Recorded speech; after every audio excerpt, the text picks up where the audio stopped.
Bonjour à tous, j'espère que vous allez bien. On se retrouve aujourd'hui pour une toute nouvelle vidéo. On va faire l'avant-match de la rencontre entre le Barça et l'Atlético de Madrid, match retour de la Coupe du Roi. Remontada ou pas remontada? Eh bien, on va voir ça tout de suite. Mais juste avant, vous en avez l'habitude. Hop là, n'hésitez pas à vous abonner à la chaîne, à mettre toutes les notifications, à liker les vidéos, à les commenter, à les partager. Merci à tous ceux qui le feront, ça m'aide vraiment énormément. Alors, tac, voilà. Bon, vous voyez, Barcelona, Atlético de Madrid demain à 21h. Mais il y a un problème, c'est que là, si on regarde, match aller 4-0 pour l'Atlético. Mais quel est ce bug? Quel est ce bug? Mais non, c'est pas un bug, malheureusement. C'est pas un bug. Et on s'est pris 4-0 à l'aller. Voilà. 4-0 en une mi-temps. On s'était fait rouler dessus, je pense qu'il n'y a pas d'autre mot. Et globalement, c'était mérité. Vraiment, dans le jeu, on avait été pourris. Donc voilà. Voilà pour le détail. Entre-temps, ce qu'on peut dire quand même, c'est que l'Atlético a joué. Voilà. Ils ont joué tous ces matchs-là, donc ils en ont joué 5 si j'ai compté. 1, 2, 3, 4, 5. Ouais, c'est ça. 5 matchs. Euh, une défaite, un nul et 3 victoires. Ils sont qualifiés en Ligue des Champions. 2 victoires en Liga, mais il y a eu une défaite quand même contre le Rayo Vallecano, qui est très très mal en Liga de tête, il me semble. Ils ont 18e, voilà, donc ils sont relégables littéralement. Je ne peux pas dire plus. Voilà. Victoire aussi contre le Real Oviedo, là pareil c'était très très très juste. 94e Julián Alvarez, bon voilà.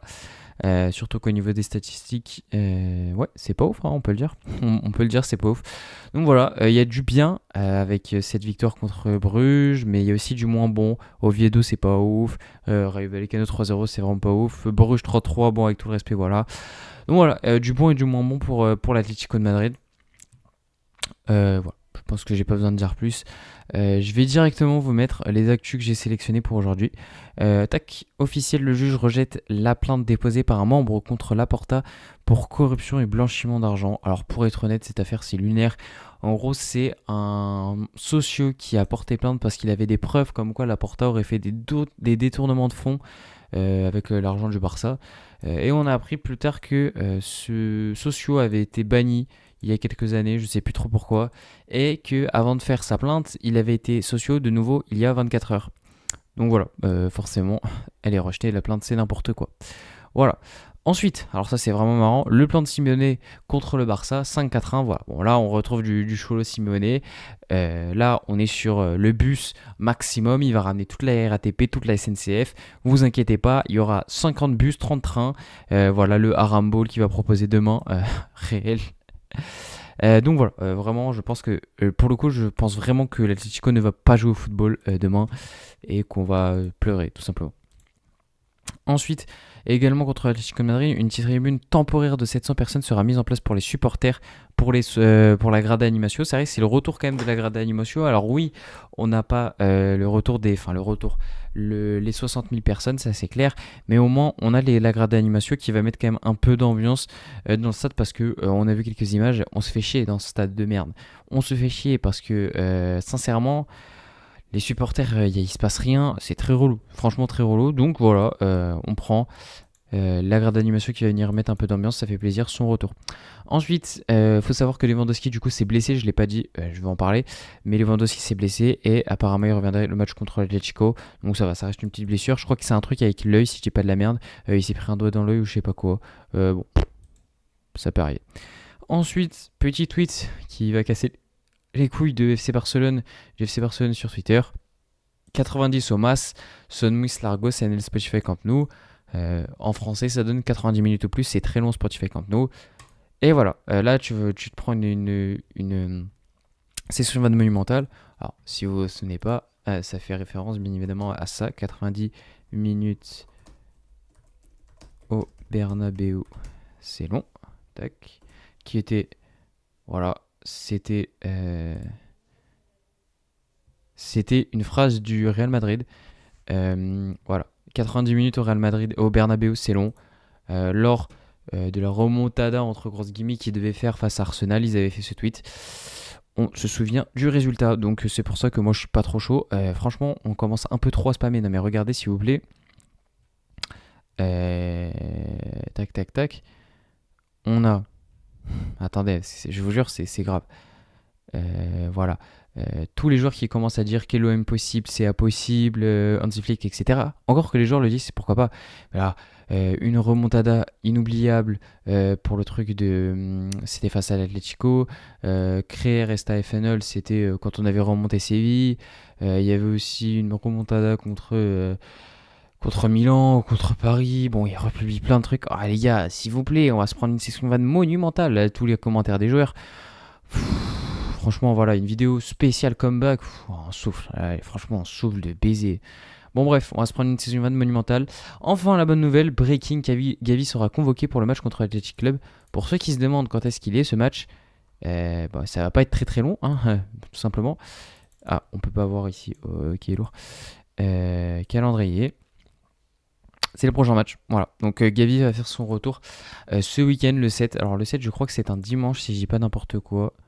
C'est un samedi, je sais pas lire. Voilà, donc retour samedi pour Gavi, quel plaisir. Franchement, quel plaisir, je pense qu'il va apporter énormément. Ensuite, du coup, on peut parler du match, parce que c'est vrai que j'ai été très rapide, mais en même temps, bon, on venait de jouer de l'Atlético Madrid il y a quelques jours, donc en même temps, j'ai pas grand chose à dire. Sur ce match, beaucoup de choses à dire. Alors déjà, revenons sur les blessés. Christensen n'est pas là, c'est logique. Frenkie de Jong s'est blessé également. Gavi toujours pas là. Robert Lewandowski pas là. Et on a Cyril Garcia qui n'est pas là puisqu'il est suspendu. Je sais pas si vous vous rappelez, mais il a pris un carton rouge au jeu. Ce Golemon. Donc on n'aura pas Eric Garcia, ce qui est assez problématique. On va pas se mentir. Sur ce match, à quoi je m'attends? Je m'attends au gigabus, mais vraiment au gigabus de la part de l'Atlético. Là, SofaScore le met en 4-4-2. En 5-4-1, wow, ça va être une folie. En 5-4-1, je pense qu'ils vont mettre Marcos Llorente sur le côté et ils devraient faire une défense à 3. Je ne sais pas si Ruggieri peut jouer en défense centrale, j'ai un doute. Ils devraient mettre Sorloth en pointe et Alvarez un peu en milieu offensif. Allez mais les gars, ça va être la RATP frère, ils vont ramener tous les trains du monde. Ça va être n'importe quoi, je vous dis ça va être n'importe quoi. Donc voilà, je pense que c'est ce que je m'attends côté Atlético Madrid.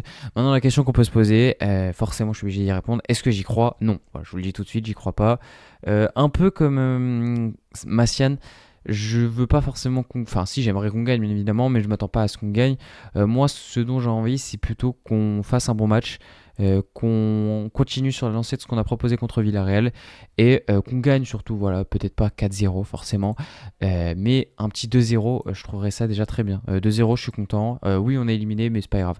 On se rattrape. Après, ça arrive à tout le monde, les gars, on peut pas toujours tout gagner, donc c'est pas très grave. Maintenant, quel scénario ferait que j'y croirais? En gros, dans la première mi-temps, de mener 2-0. Globalement, si on mène 2-0 à la mi-temps, là, j'y commence à y croire. On le sait, hein, l'Atlético, c'est un club de losers. Donc, pourquoi pas? J'ai envie de vous dire pourquoi pas, mais il faut provoquer cette lose du côté de l'Atlético. Et nous, en fait, le truc, c'est que est-ce que je doute du fait qu'on puisse marquer 4 buts à l'Atlético? Certainement pas. On peut marquer 4 buts, 5 buts à n'importe quelle équipe dans le monde plutôt. Mais par contre, ne pas encaisser, ça va être ça la problématique. Et quand on va voir au bout de la première minute, Sorloth aller tout seul face à Johan Garcia avec le seul défenseur qui reste, Pau Kobarsi, à 30 mètres, je vous dis, on va l'avoir fou. On va l'avoir très très flou. Donc c'est pour ça que non, je n'y crois pas. Et je pense que j'ai rien à rajouter. Et on va pouvoir passer à la composition idéale que je vois. Donc ça, c'était la compo face à Villarreal. Victoire, je le rappelle, 3-1. Un bon match, un match réussi. Johan Garcia, du coup, au cage. Alors, Baldé a fait un match claqué, mais vraiment claqué au sous-sol contre Villarreal. C'est pour ça qu'après son bon match contre Levante, moi j'avais dit, moi je voulais Baldé. Cette fois, je remets Cancelo. Voilà, je m'en fous, j'en ai rien à faire. Donc voilà. Ensuite, Kobarsi reste bien évidemment, mais là par contre se pose la question de qui on remplace par comment il s'appelle, Eric Garcia. Là, deux possibilités, il n'y en a pas 50, c'est soit Gérard Martin, soit Ronald Araujo. Je vais partir sur Ronald Araujo, pourquoi? Parce que ça reste quand même un défenseur physique, et face à des Sorloth, etc., ça peut être quand même utile, mais bon, on va pas se mentir que c'est pas un choix que je kiffe de fou. Ensuite, au niveau du milieu, donc Bernal, Olmo, Lopez, je garde Bernal qui, pareil, est en train de monter en puissance et a fait un très bon match contre, comment il s'appelle, Villarreal.